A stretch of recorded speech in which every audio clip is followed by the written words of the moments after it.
Assalamu alaikum students, how are you? Today we will start the revision session number 3 from the chapter number 11, Transport in Human. Today we will start the third session, revision session from the chapter number 11, Transport in Human. Okay, we have learned about the heart. What is the structure of heart? What is atria? What is ventricles? Coronary artery, coronary vein. ठीक है, look at the page number 137. We have learned the structure of heart. In human heart there are 4 chambers: left atrium, left ventricle, right ventricle. ठीक है, इसके अलावा मैंने आपको coronary artery के बारे में बताया था, उसके बाद मैंने आपको डिफरेंट स्ट्रक्चर जो है वो एक्सप्लेन कर दिया था. आज हम दोबारा रिवाइज कर रहे हैं जो टर्म मैं आपको बता रही हूँ, that is the what is the heart and what is a coronary artery and coronary when. अगर आप हार्ट के स्ट्रक्चर को देखें तो इसके ऊपर ही आपको बारीक बारीक हार्ट के ऊपर वेन एंड आर्टरीज नज़र आ रही हैं. What is the name of this artery and when? Yes, the name of the artery and when is coronary artery and coronary when. इसका फंक्शन क्या है मैं आज को आगे डिस्कस करती हूँ. First of all, what is the meaning of when and what is the meaning of artery. ठीक है, अगर आप अपने बॉडी को देखें तो आपके पास जो वेसल्स हैं, there are 3 type of vessel: vein, artery and yes capillaries. बोला करें ना बेटा, आप साथ साथ रिपीट किया कीजिए. ठीक है, अब आप आ जाइए पेज नंबर 142. तो ब्लड वेसल्स आपकी बॉडी में 3 टाइप्स के हैं. Number 1 is artery, number 2 is a when and number 3 is a capillaries. ठीक है ना, ये डायग्राम आपको नज़र आ रही है, आप पढ़ भी चुके हैं. ठीक है, लेकिन मैं आपको एक दफ़ा दोबारा रिपीट कर रही हूँ. First of all, what is artery? अगर मैं आपसे बार बार ये समझाती हूँ, मैंने आपको 2-3 दफ़ा रिपीट किया है, all arteries contain oxygenated blood except pulmonary artery. इसके अलावा एक और सेंटेंस आप याद कर सकते हैं जो ज़्यादा इजी है: arteries carry blood away from the heart. Arteries carry blood away from the heart. ये बात अगर आप जहन में रखें, ऑक्सीजनेटेड और डीऑक्सीजनेटेड आपको याद नहीं हो रहा, यानी आर्टरी वो है जो हार्ट से ब्लड लेकर जा रहे हैं, चाहे वो पूरी बॉडी को सप्लाई कर रहे हो, चाहे वो लंग्स को सप्लाई कर रहे हो. ठीक है ना, ये ज़्यादा इजी हो गया. तो what are the arteries? Artery carry blood away from the heart. इसके अलावा इसकी प्रॉपर्टी क्या क्या है? Number 1, they have thick wall. Number 2, muscular wall. Number 3, they have the ability to cope the high pressure of the blood. ठीक है, and it divided into a small tubes called capillaries. अगर आप diagram देखें, पहली वाली first diagram जो ऊपर बनी हुई, yes, it is the diagram of the artery. Non elastic fibres होते हैं, ठीक है, थिक वॉल होते हैं, और इनके पास कोई वेल्व नहीं होता है, क्योंकि इनको ब्लड तो ऊपर से नीचे प्रेशर से आ रहा है, इनके पास ब्लड बहुत प्रेशर है मौजूद होता है. ठीक है, second type of blood vessel is vein. What is the name? Vein. It is also non-elastic, लेकिन इसकी जो वॉल है वो थोड़ी सी थिन होती है. पेज 143 पे आ जाइए जी. वेन के बारे में क्या लिखा हुआ है? Vein carry blood to the heart. जो मैंने आपको सेंटेंस कहा था ना कि all vein contain deoxygenated blood except pulmonary vein, इसके लिए ज़्यादा इजी जुमला आपके लिए क्या आ जाएगा? Vein carry blood back to the heart, यानी वो ट्यूब्स जो ब्लड लेकर आ रही हार्ट को, that is known as the vein. ठीक है, इसको रीड करते हैं. What are the characteristics of vein? Number 1, they are wider. ठीक है, they have the thin valve, blood pressure is low, very slow होते हैं, and they have a valve. इनके पास वेल्व होते हैं. वेल्व क्यों होते हैं?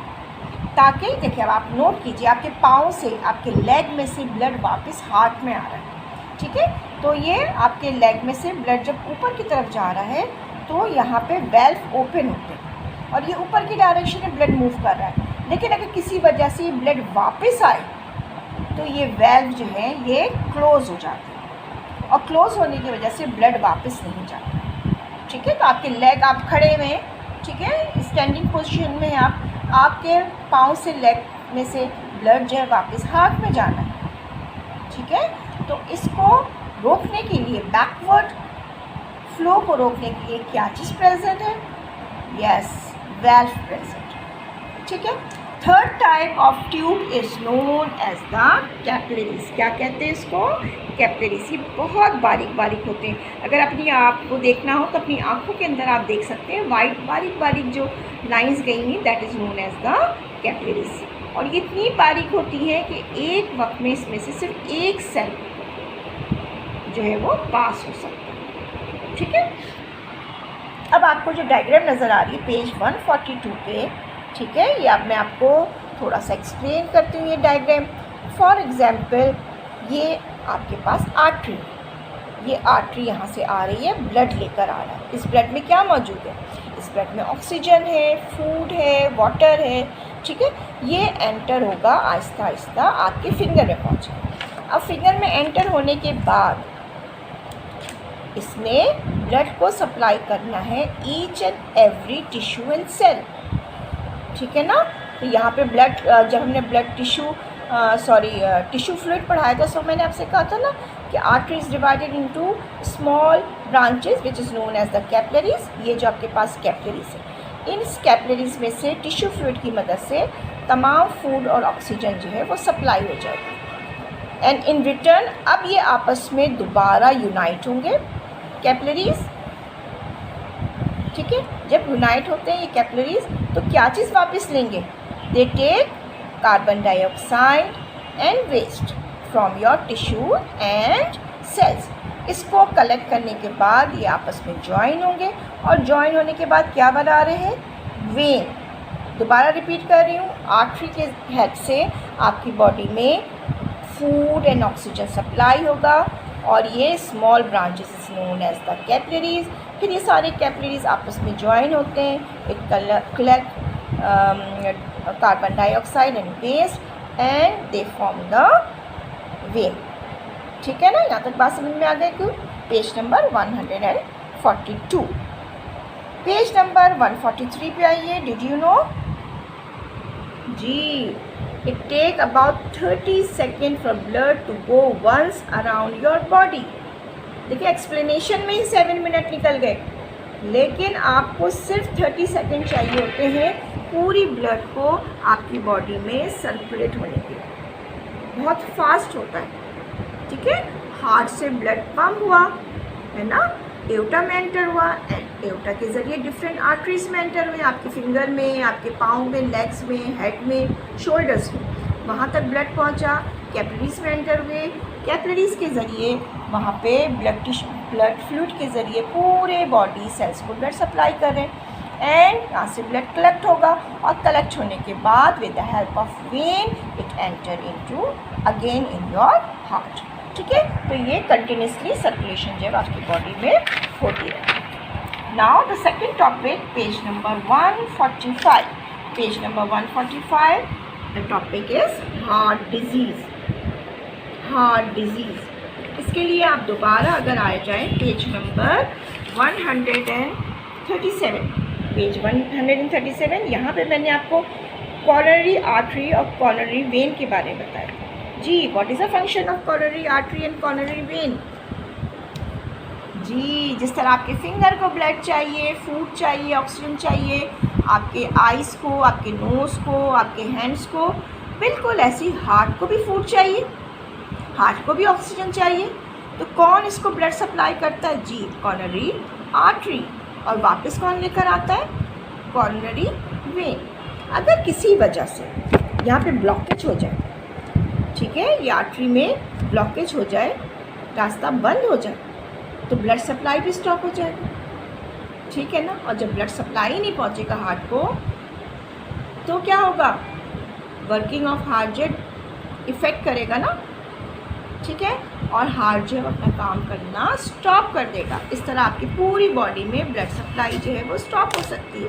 सो पेज नंबर 145 पे अगेन आइए। What is a heart disease? Mostly जो हमारे पास हार्ट डिजीज़ है उसके लिए हम दो टर्म बहुत कॉमन इस्तेमाल करते हैं। वैसे तो बहुत सारी डिजीज़ है जो आपने सुना होगा, एंजाइना पेन और heart attack. Angina pain and heart attack, ये दो बहुत बड़ी डिजीज़ है जो आप अक्सर सुनते हैं। So what is the angina, मैं अब रीड कर रही हूँ, फिर आपको फ़ौरन समझ में आ जाएगा। Heart disease are caused when the coronary artery get blocked by a fatty substance called cholesterol। Ji, cholesterol का नाम सुनते हैं ना, हम ऑयल खाते हैं, ज़्यादा घी नहीं खाइए, तली हुई चीज़ें ना खाइए, चिप्स ना खाइए, है ना, ये आप सुनते हैं ना। तो रीज़न क्या है, इसके अंदर कोलेस्ट्रॉल मौजूद होता है। The coronary arteries are very narrow and when cholesterol stick to the artery it make them even narrow। बहुत ज़्यादा ये बारीक होते हैं, बहुत ज़्यादा थिन होते हैं और इनके ऊपर अंदर अगर कोलेस्ट्रॉल आ जाए तो इनका जो रास्ता है वो छोटा हो जाता है, कम हो जाता है। This cause the blood supply to the heart to slow down। This means that during exercise oxygen does not get to the heart muscles fast enough। A cramp like pain spread across the chest। This pain is known as the angina। ठीक है, जब ये coronary artery जो है इसके अंदर cholesterol आ जाते हैं, नैरो हो जाता है, ब्लड सप्लाई स्टॉप हो जाता है, तो आपको चेस्ट में बहुत ज़्यादा पेन फीलिंग होती है, इसको हम कहते हैं एंजाइना पेन। ठीक है। Number 2, cholesterol also make the inside the arteries rough which can cause the blood to clot. इसकी वजह से ब्लड जम जाता है, अंदर छोटे छोटे क्लॉट्स बन जाते हैं। Clot can block an artery completely। This blockage is called a thrombosis। A heart attack is a thrombosis in the coronary artery। A coronary thrombosis with its blood supply cut off, the heart stop beating। जी, heart का धड़कना stop हो जाता है। क्यों? क्योंकि arteries जो हैं वो ब्लॉक्ड हो गई हैं और ब्लड सप्लाई जो है वो रुक गया है। ठीक है ना, अंडरस्टैंड कर रहे हैं आप? तो हमें क्या करना चाहिए डेली लाइफ में, अगर आप दोबारा, मैंने आपको क्लास में बहुत दफ़ा समझाया है कि हमें एक्सरसाइज रेगुलरली करनी चाहिए। ठीक है, हम जितनी हम ये फ्राइड चीज़ें खाते हैं, फ्रेंच फ्राइज़ खा रहे हैं और नगेट्स खा रहे हैं, इन चीज़ों से अवॉइड करना चाहिए। ठीक है, हेल्दी फूड लेना चाहिए, फ्रूट हैं, वेजिटेबल्स हैं, मिल्क है, ये हमारे डाइट में शामिल होना चाहिए और हमें डेली एक्सरसाइज करना चाहिए। इससे हम हार्ट अटैक और एंजाइना पेन, इन तमाम चीज़ों से बच जाएंगे। ठीक है, अब डिड यू नो में आ जाइए, क्या लिखा हुआ है डिड यू नो में? जी, an adult human has about 100,000 kilometre of blood vessels. It take about 30 second for the blood to burns round the body. जी, कितने किलोमीटर लंबा है? 300,000 किलोमीटर आर्टरीज हैं, ब्लड वेसल्स मौजूद हैं आपकी बॉडी में, लेकिन ब्लड को सर्कुलेट करने में सिर्फ और सिर्फ 30 सेकेंड लगते हैं, है ना। बहुत ज़्यादा तेज़ फास्ट जो है वो ब्लड जो है वो आपकी बॉडी में रन कर रहे होते हैं। ठीक है, अंडरस्टैंड किया आपने? ओके, यहाँ तक तो आपको बात समझ में आ गई। अच्छा, अब आ जाइए आप, यहाँ एक दफ़ा हम जरा कोई जल्दी से रिवाइज़ कर लेते हैं, उसके बाद मैं आपको क्वेश्चन आंसर बताती हूँ। ये चैप्टर हमारा कंप्लीट हो गया है। ठीक है, इसके अंदर हमने हार्ट का स्ट्रक्चर स्टडी किया था। हार्ट के स्ट्रक्चर में 4 चेम्बर्स होते हैं, 2 एट्रियम एंड 2 वेंट्रिकल। इसके अलावा वेना केवा बताया जो पूरी बॉडी से ब्लड कलेक्ट करके आता है। एओर्टा जो है पूरी बॉडी को ब्लड सप्लाई करता है।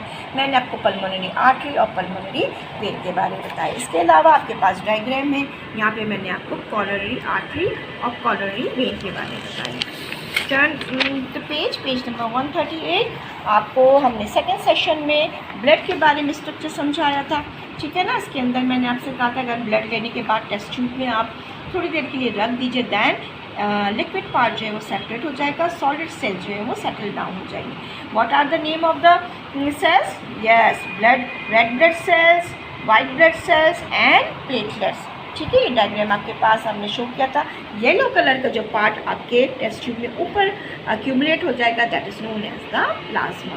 प्लाज्मा जो है वो स्ट्रॉ कलर का लिक्विड पार्ट है जो इसके अंदर different food water, oxygen, urea, carbon dioxide जो इसके अंदर डिज़ोल्व होते हैं और ये पूरी बॉडी में सर्कुलेट करते हैं और बॉडी फ्लूइड्स के ज़रिए आपके एक एक सेल और टिश्यू को फूड सप्लाई करते हैं। ठीक है, फिर वाइट ब्लड सेल्स के हमने फंक्शन पढ़े थे कि वाइट ब्लड सेल्स एक्चुअल आपकी बॉडी में डिफेंस मैकेनिज्म में इन्वॉल्व है, ये एंटीबॉडीज़ भी प्रोड्यूस करते हैं। इसके अलावा फाइगोसाइटोसिस के ज़रिए डायरेक्टली ऑर्गेनिज्म को किल करते हैं। ठीक है, what is the function of platelets? The function of platelets कि ये आपकी बॉडी में अगर कोई कट लग जाए तो वहाँ से जो ब्लड फ्लो हो रहा है ये वुंड को ब्लॉक करता है, फाइबर्स फॉर्म करते हैं और वुंड ब्लॉक करने के बाद आपका ब्लड वहाँ से स्टॉप हो जाता है। ठीक है, उसके बाद हमने किया था टिश्यू फ्लूइड। टिश्यू फ्लूइड जो है लिक्विड पार्ट, प्लाज्मा आपके ब्लड का है और ये फूड एंड ऑक्सीजन सप्लाई करते हैं और इन रिटर्न वेस्ट मटेरियल वापस लेके आते हैं। देन हमने ये बात भी आपको समझाई double circulation system in human body कि हार्ट में ब्लड 2 दफ़ा एंटर होते हैं, that's why it is known as the double circulation. Then we also learn about the blood vessels. We have 3 type of vessel, artery, vein and capillaries. ठीक है, this is the end of our session और इसके अंदर हम 2 question जो है वो करेंगे। नंबर 1 क्वेश्चन नंबर आपकी कॉपी में क्वेश्चन नंबर 3 है, what is tissue fluid? What is tissue fluid?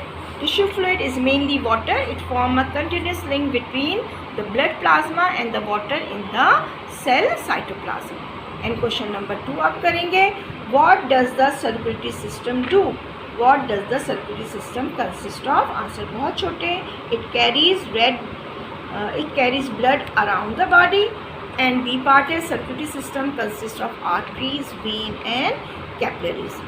Okay student, आप रिवाइज ज़रूर कीजिए, तमाम क्वेश्चंस लर्न कीजिए, डायग्राम की प्रैक्टिस कीजिए, ये आपके लिए बहुत इंपॉर्टेंट है। स्पेलिंग याद कीजिए, ठीक है, ताकि आप एग्ज़ाम में बहुत अच्छा पेपर कर सकें।